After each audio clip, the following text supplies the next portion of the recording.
Welcome back! At the end of the last tutorial, we had just finished the base model of the head, and we're getting ready to start on the eyes. If you like what you're seeing so far, please like, subscribe, and follow me on Twitter. So, let's get started on the eyes. What I like to do is I create a sphere, I bring it forward, put it where I want my eyes. Basically, the eyes should be roughly as far apart as they are big. So I'm eyeballing it here, no pun intended. We got, about this far for an eye, put another eye in the middle there. You could create a third sphere and stick it in the middle, but I like to just kind of guess a little bit. And that's because, imperfections are good. A little bit of imperfection is good. If you put a little more space than necessary on a character, it might be interesting. So just think about that kind of stuff when you're playing around. Okay, let's say I want to put my eyes here. There's a slice Y control on a sphere. And so what I'll do is I'll just slice Y 50, and that is going to put a line right in the middle of that circle. So that can be my top eyelid, and then if I duplicate it and rotate it upside down, you can't see because of the detail level that I'm at right now. Make it 90. Oh, and because they're perfect at the moment, they're rotated exactly 180 degrees. They just look like a regular sphere. If I rotate the top eyelid up a bit and the bottom eyelid down a bit, now you can kind of see it's turning into like a Pac-Man shape. One of the things that I like to do when I'm working with a specific area of the face or body or whatever is I like to create an empty object, and I'll just do it inside this sphere here and move it up. And what that has done when I created it inside the sphere is if you look at the transform here, you can see that the position and rotation are exactly what they are for this sphere.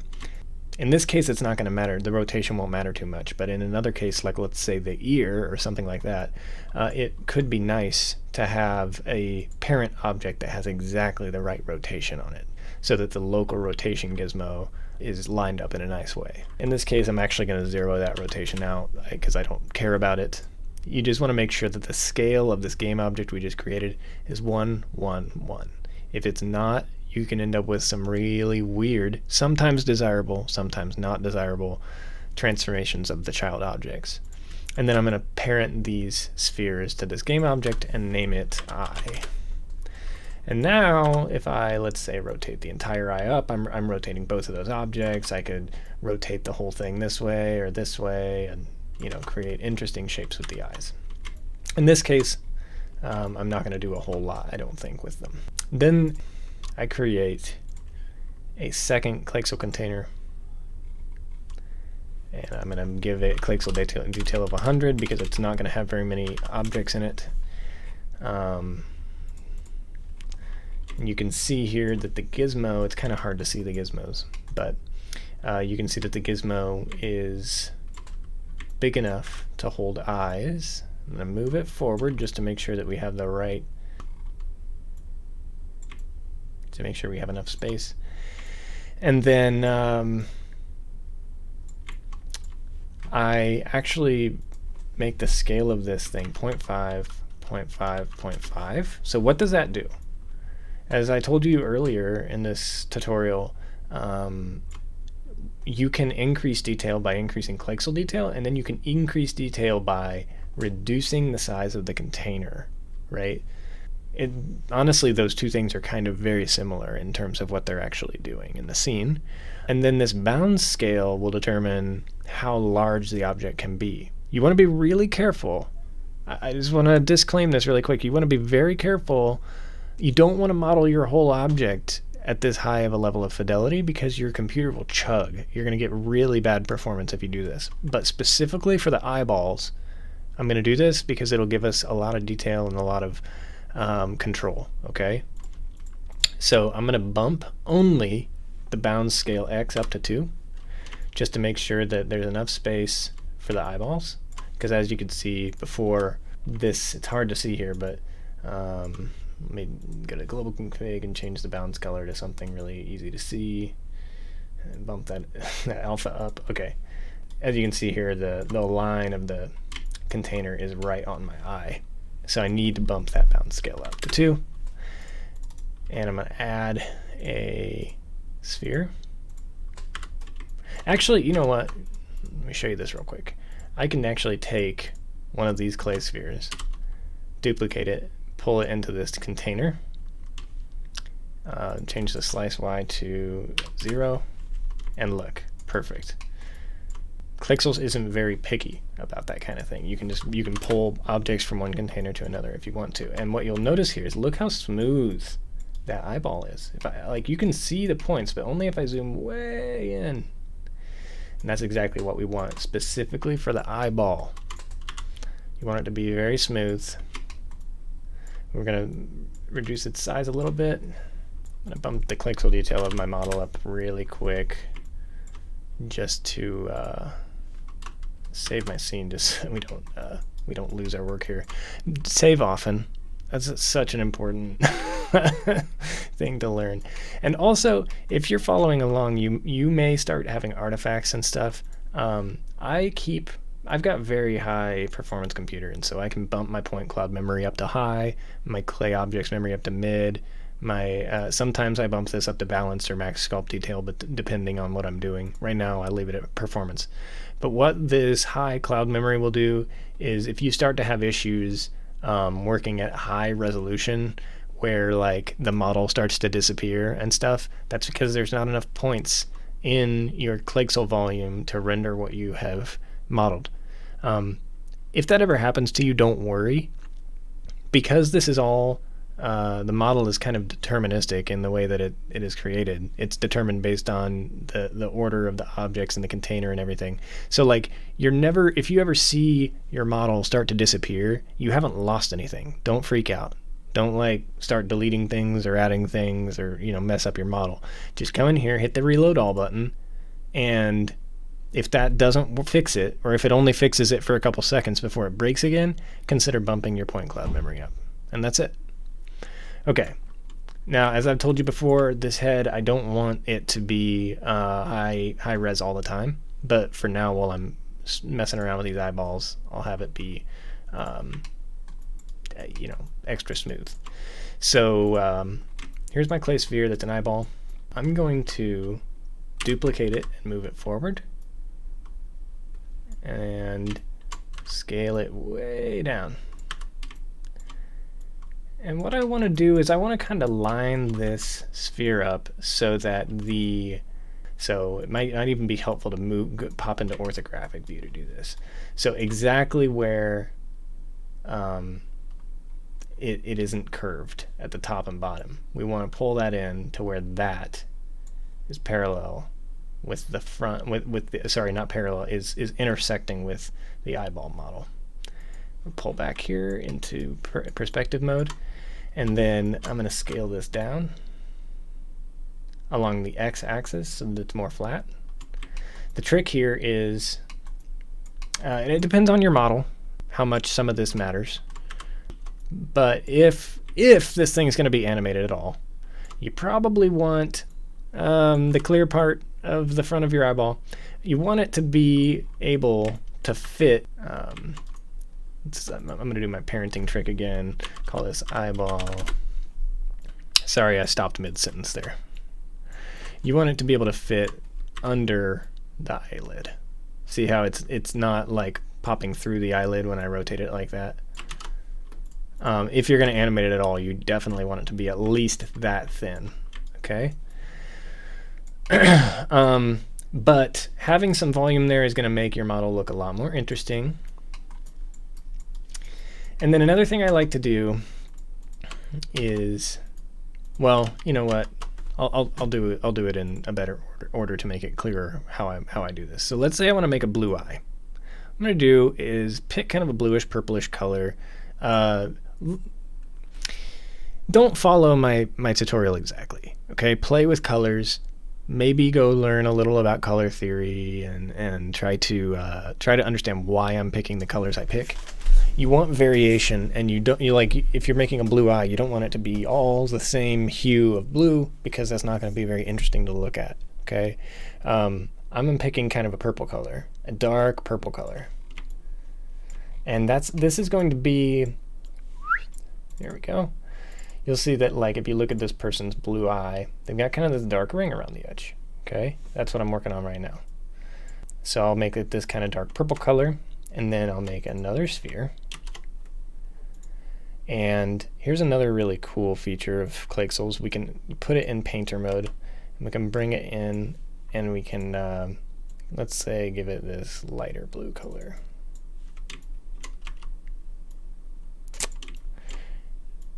Okay, and then blend. You can blend with paint. I could also blend if I want this this three-dimensional sphere under, and that will make the white of the eye not perfectly white around the edge. That's kind of up to you. If we look at this image on DuckDuckGo, you can see that it's not a perfect solid line. So depending on the stylization you're going for, you may want that to be soft, like this. It will blend both the 3D model and the paint color. And then for this lighter color that's in here, not only do I want to change the hue, but I also want to bring that saturation down. And you'll see why here in a minute, why I'm doing that. But if we go back to that DuckDuckGo search, always keep some reference entry around. It's really helpful to look at things as you do them. Let's look at some other eyes. A lot of these are digitally altered, and you can see that they're like super saturated, but a very realistic eye, if you look at this one here, they're not very bright colored often. So it's okay to be a little bit desaturated. I get this bit from animation or anime, or it's bringing this thing up, making it like really saturated and bright, and you can fiddle with how saturated and how bright you want it. You can be a different hue if you want it to even.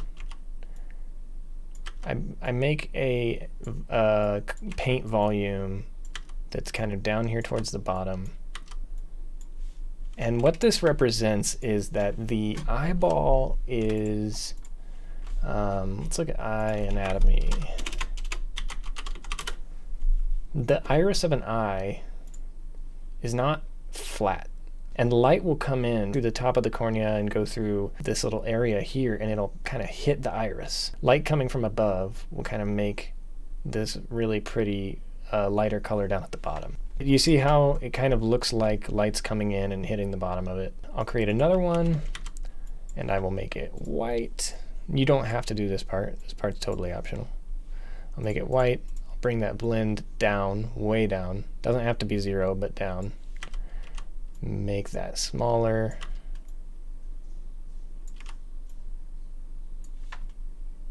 And then one more.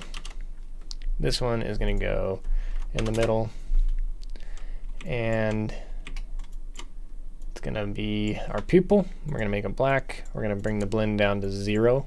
At least I do. You don't have to. Up to you. And we're going to subtract it. And I also, whatever this scale is and the X and Y axis, I just want to make sure that the Z axis is also that size. We want this one to be a perfect sphere. At least I do.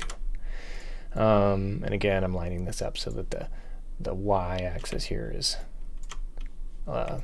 intersecting the front of the eye. And what you get here is, oh, I set it to subtract, and then I forgot to turn off painter mode, so it'll still be mirror X. Turn off painter mode, subtract. There we go. I was like, why is it not looking right? There we go. So now I can play around, maybe make this light, this specular highlight smaller, or move it. And the reason, so I want to be clear here, guys. I'm not telling you that this needs to be exactly, vertically aligned. Honestly, this maybe would be over here, and maybe this highlight would be over here, right? The reason I'm not doing that right now is because I've got mirror turned on, and it looks kind of weird to have the highlight coming from the left on the left side and the highlight coming from the right on the right side. So what I do sometimes, if I'm going to be using this mirror option, you got two options. You can create two eyeballs, and then the one on the left can have a highlight on the right. One on the right can have a highlight on the right, or whatever. Or if you're going to use that mirror, I recommend having the highlight on the bottom. Don't paint a specular highlight, and just allow the material, whatever material is assigned to this, to do the specular highlight. And here's where I'll show you that Clayxel containers can have custom materials assigned to them. By default, they've just got a default material with default specularity and everything. So if I go to my materials here, I will make a duplicate of this one just to make things easy. I'll call it eyes, whatever. And in here in the Clayxels shaders, they have a Clayxels built-in shader. Pick that. And now in your Clayxel container, you can, on your Clayxel container, you can set eyes to be the custom material. And now you have control over lots of stuff. The size of those triangles. One of the kind of downsides of doing this initially is that those circles turned into triangles, you can see here. So there's no texture assigned to this. I created my own, and you can just use this default circle, is just as easy as using your own. But I created one called soft circle. It's exactly how I want it to be. And then I set that cutoff for my circle to be very small. 0.5, let's see here. Clayxel size, bumps that up. Okay. This is just how I do it, guys. You can do it however you want.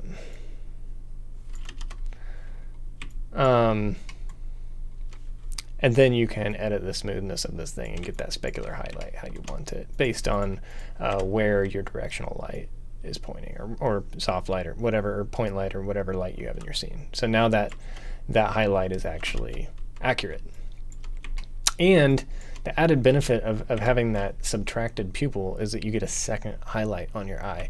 This isn't necessarily perfectly anatomically accurate, but I really like having that second highlight.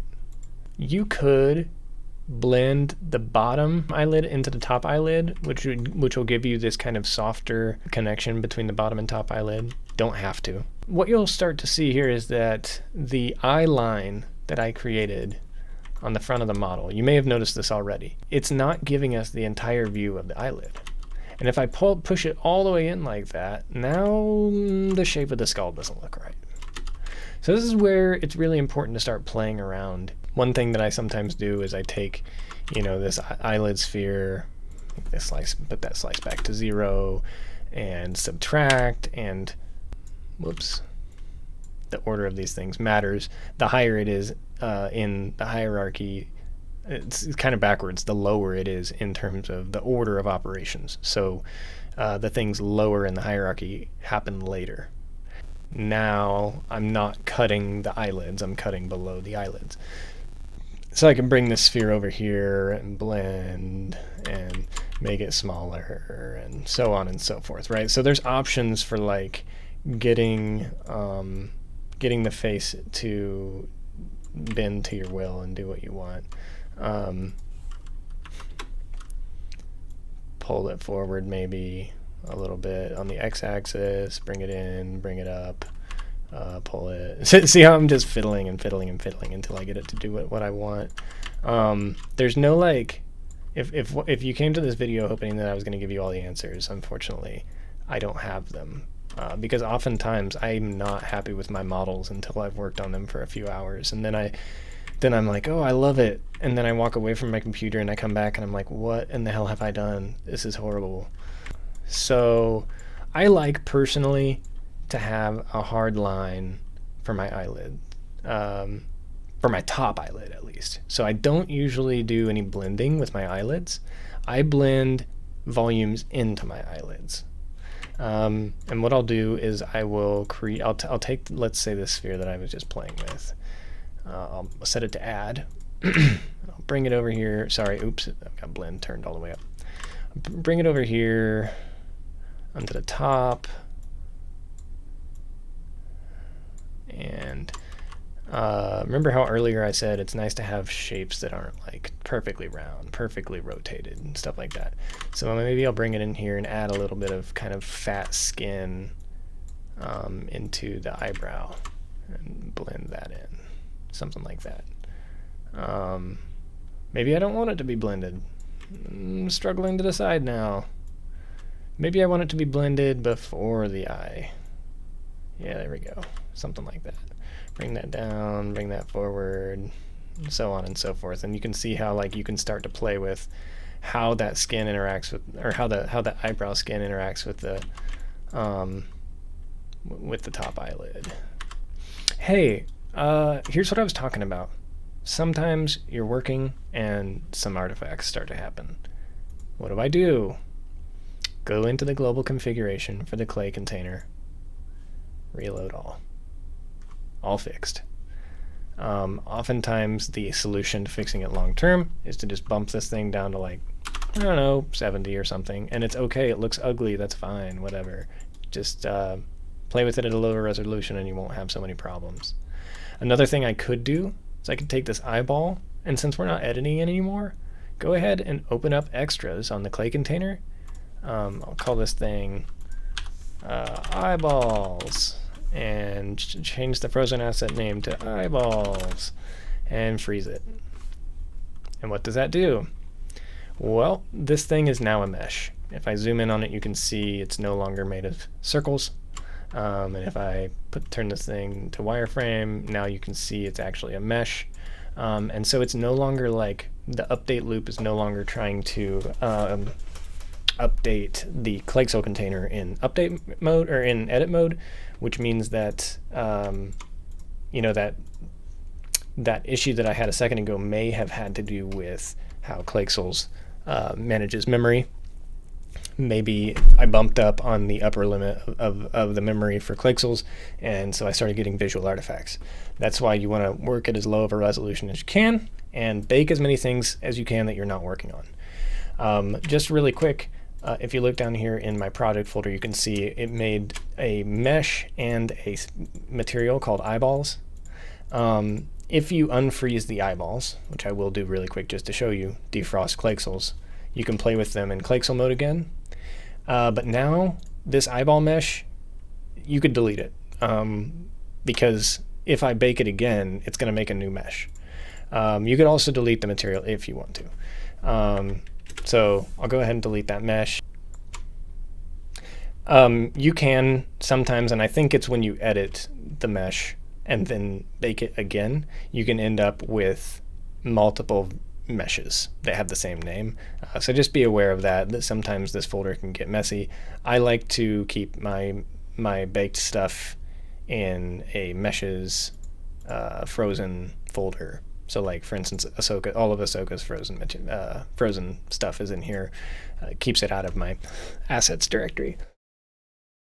Anyways, the added benefit of doing that also is that now you can see my eyes actually look pretty good. Like they look clean. You lose that circular look. What happens when we add a curve to the bottom? So I'm going to make a curve. Rotate it to how I want it to be. Something like that. Okay, curves are so powerful. I'm going to edit the weight of this thing. It looks like to me we need more weight on the right side. Maybe I won't edit weight at all yet. So there's a couple things you can do here. Depending on the character, and I'm always going to say that, depending on the character, you could have really baggy eyes, you know, like this, where we're not worried about the fact that it looks a little lumpy. You can even make it fat so that it's nice and smooth and move it in.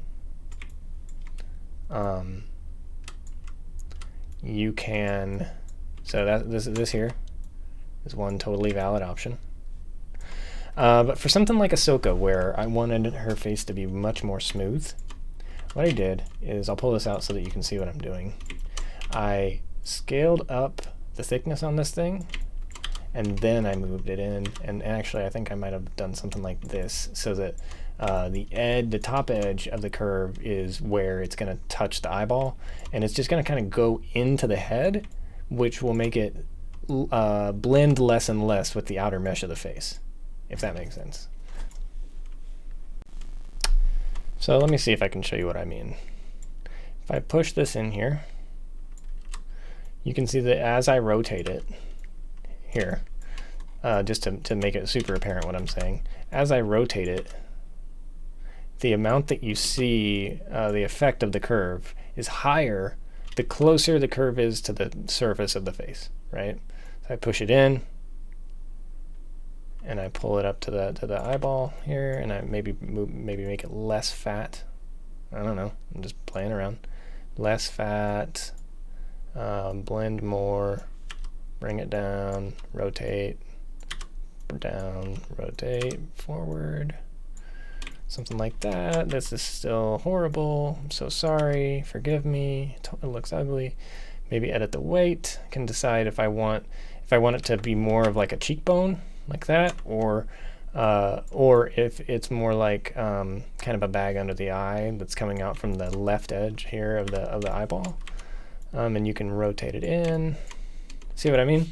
So now we're starting to make that bottom eyelid look less and less like a sphere, which is good because eyelids are not spherical. And giving the face also more shape to it. If I pull this thing out, there we go. Sorry, I could tweak all day. I don't want to do that on camera. And then how I do eyebrows, similar idea. I'm going to make this thing smaller, bring it up, bring it in. This isn't eyebrow hair, by the way. This is like the structure of the skull. You can rotate this thing down. Sorry, it's really easy for me to start meddling with this inside the head mesh, and that's not very helpful for you guys to see what I'm doing. But what I'm kind of doing is making it wrap around the face. Right, something like that. Again, this is not perfect. It's ugly, I know. I'm so sorry. Forgive me.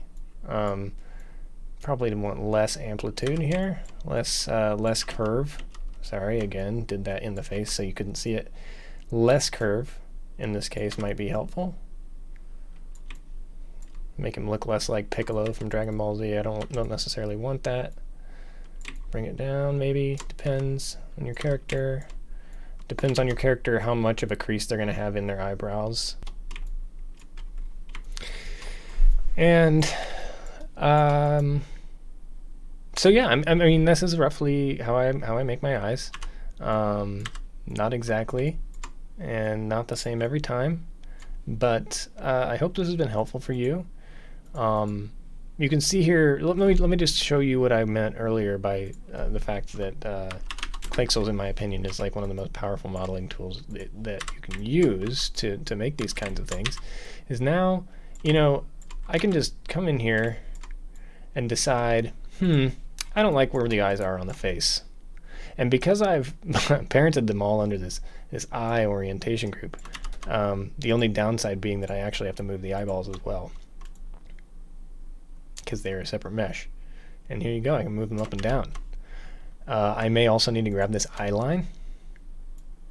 There you go, now I can move it up and down on the face, the entire thing, and it will, and it moves smoothly, and the result smooths with the rest of the face. And I can decide, you know what, I want this whole thing to rotate down. I want this whole thing to rotate. Man, this is sorry. There we go. There we go. Sometimes you got to mess with whether you've got center or pivot and local and global selected. But let's say I want to rotate the whole thing down. I don't know. Or rotate it up. Rotate it all up. So this is my head, fast forwarded a bit. It's a pretty big difference in where we left off and where we are now. Well, first and foremost, if you've been following along and you have a head that looks like mine, the eyes were quite a bit further forward than they are now. And basically all I did is I did what I showed you guys that you could do. I grabbed the eyes and I grabbed the eyeballs and I just kind of pushed them in, you know?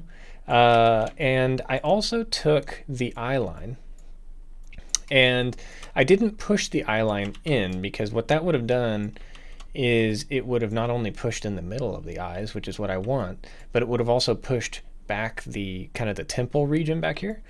So instead I just scaled down the curve, and what that does is it flattens it out just a little bit so that I can push the middle in and the temples haven't moved at all, if that makes sense. Basically, from a relative perspective, the temples didn't move, but the middle of the eyes did. And a couple other little tweaks. I mean, when I moved the eyes back, I think the brows were inside the head, so I pulled them back out. And then you guys are not going to be at all surprised to hear that this curve, or sorry, this was a sphere when I showed it to you earlier, and I made it a curve. My reasoning is that while I could have gotten a very similar shape of the sphere, and you probably don't need to change yours, just kind of play around and see what you think. What I like about curves is that they have variation, and so I wanted this kind of thick bulge above the eyeball on this side, and then as it reaches the interior of the head, I wanted it to be thinner. So you can see that here. You can see the bulge, and then it kind of smoothly goes into the head. And depending on the character you're making, you may or may not want that. Also, I just want to take this moment to kind of point out that different eyes are different. It depends on the race of the person that you are modeling. And one of the most prevalent things that changes between people is their eyes. Some people have almond shaped eyes, and some people have hooded eyes, and so don't follow this tutorial and then expect that every single face that you make is going to have this kind of eye. It won't. These are the kind of eyes that I have, and that's why I modeled them this way. But if you were modeling a different type of eye, you might do something very, very, very different. The one last thing that I did, I turned the eyeballs. As I mentioned to you guys earlier, when you've got your eyeballs mirrored, you're not able to rotate them, because if you rotate the eyeball outward, then the other eyeball will rotate the other direction. And I wanted to be able to have the eyes looking at the camera, and so what I decided to do is create two eyeballs. What's nice about having everything parented under these objects is that basically what I did is I turned off mirroring for all of the objects, and then I just duplicated the eyeball and set the X position to negative, and it was pretty turnkey. I just had an extra eyeball. And then at that point you can take both eyeballs and rotate them however you want. And then the one bit that I will warn you of is that if you do have the eyes look at the camera, honestly, no matter what, you're going to have to make this tweak. But definitely if you have it looking at the camera. When somebody is looking at you, or when you're looking at an object that's close to you, your eyes cross to look at that thing. And so if I were to have both of these eyeballs with the exact same rotations, here I'll delete this one and duplicate it again just so you can see what I'm saying. By the way, I don't know if you just noticed that when I duplicate the eyeball and I move it to negative 1.6, the eyeball doesn't show up. That's actually a pretty common thing in Clayxels, and to get it to update, just hit Control S to save, and it'll pop right there. But as you can see, the eyes kind of look cross-eyed. It looks like he's looking past you, and so to fix that, my tweak is just rotate one of the eyes in a bit, and there, now it looks like he's looking at the camera. And you may have to tweak a little more, maybe in further or out further, depending on where your camera is. So I want to challenge you guys to see what else you guys can do with these eyes. It's going to be a little bit before I'm able to put out my next video, and I'd like to see, you know, what additional details you're able to put into your eyes, and any other changes that you make. Maybe you do try to make a different kind of eye shape. Feel free to tweet me at barcodes or make a comment here on YouTube, and I'd love to have a chat with you and see what you guys come up with. So I hope this has been helpful, and please do like, subscribe, comment, let me know what you'd like to see. If you have any questions, I'd love to help. And you'll be hearing more from me soon. Thanks a lot, y'all.